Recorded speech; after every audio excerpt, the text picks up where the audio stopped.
While the world was watching the war, while soldiers marched and bombs fell, something else was happening. Something far more silent and perhaps more disturbing. The Nazis weren't just destroying lives.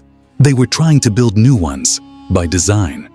Children were born into a dream, but it wasn't their mothers. It was the state's.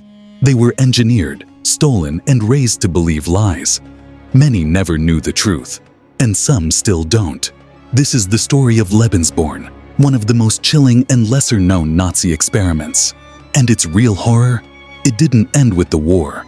But before we uncover the full scope of this horrifying secret, take a second to subscribe. Because what you're about to hear isn't just history. It's a story many were never meant to know. And trust me, you won't want to miss what's coming next. Deep in the shadows of Hitler's growing empire, SS leader Heinrich Himmler conceived an idea.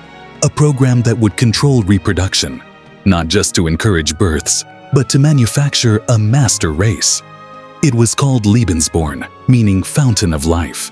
Himmler had no background in genetics or medicine, but he had an obsession: racial purity. He believed Germany's survival depended not on strategy or science, but on bloodlines. The plan? Identify women who fit the Aryan ideal: blonde hair, blue eyes, strong German features, and pair them with SS officers to breed the next generation of Nazis.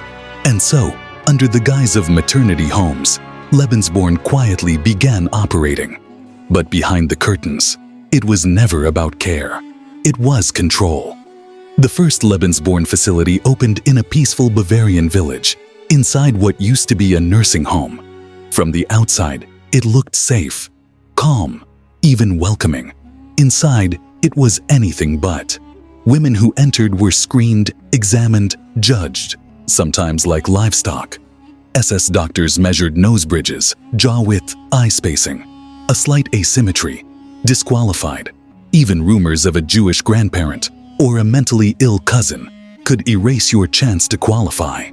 Many women were barely adults. Some were still in school. Others were seduced or manipulated into the program by teachers, party officials, or worse, through propaganda telling them it was heroic. Some were told they were helping the Reich. Others had no idea what they were walking into.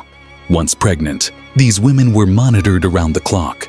Their diets, movements, and even emotions were controlled. They weren't mothers. They were vessels. And when the child was born, the mother wasn't guaranteed to leave with it. Over 20,000 babies were born in Lebensborn homes during the Nazi era. But the numbers only scratched the surface. If a woman was deemed unfit, unmarried, too emotional, or simply inconvenient, her baby could be taken from her. These children were assigned to loyal Nazi families, often those with SS fathers. If not immediately adopted, they were placed in special institutions, where they were raised with military discipline, trained in Nazi ideology, and taught that they were biologically superior. From their first breath, their lives were scripted, their identities forged, and for some, their entire history erased.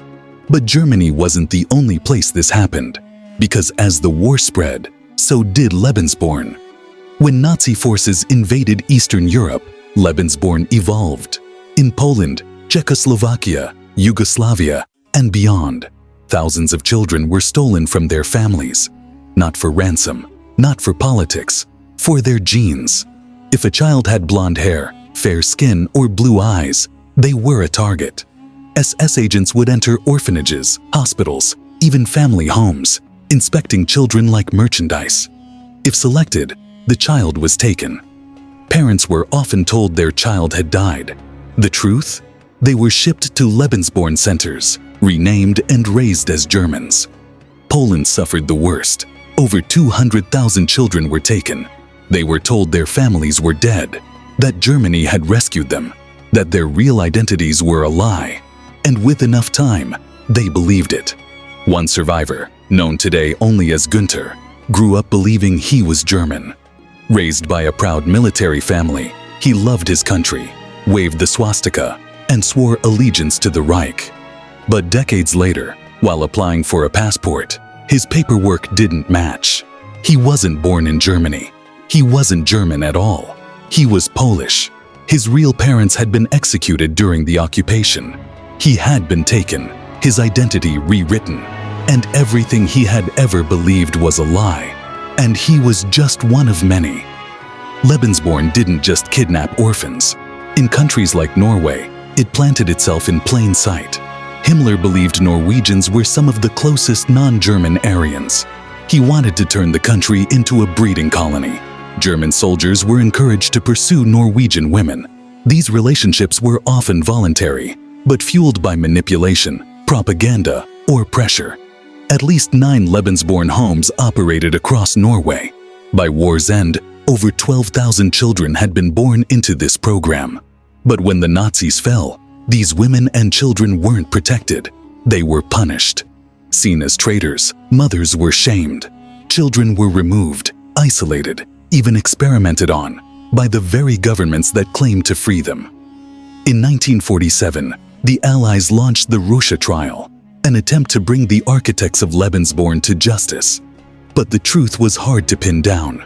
Records had been destroyed. Testimonies were missing. The bureaucracy was dense. And the idea of breeding children didn't leave behind gas chambers. It left behind confusion and shame. Some officials were sentenced, but most walked free. The court ruled that Lebensborn itself wasn't a criminal organization, just that some of its acts had been criminal. That nuance? It let perpetrators slip through the cracks, and the children, left to pick up the pieces. For decades after the war, Lebensborn was buried in silence, secrecy, and shame. Governments avoided the topic. Survivors were often ignored or disbelieved. Only in the 1980s and 90s did truth start to resurface, through declassified documents and brave testimonies from those who dared to ask questions about their past. Many never found answers. Some records had been falsified or burned. Others simply disappeared. But what they did discover was haunting. Lives had been built on lies, and those lies were told by the very institutions meant to protect them. Lebensborn wasn't a footnote in Nazi history. It was a systematic assault, not on lives, but on identity itself. It stole the most intimate parts of being human: heritage, family, belonging. What's more terrifying than being hunted, being bred, being stolen, being raised to believe your very existence was a scientific achievement and not the result of love? To this day, survivors still seek answers. Some may never find them. But the truth, it matters, because the greatest crime Lebensborn committed wasn't just what it did to the body, it's what it did to the soul. This was one of the Nazis' darkest secrets, but it wasn't their only one.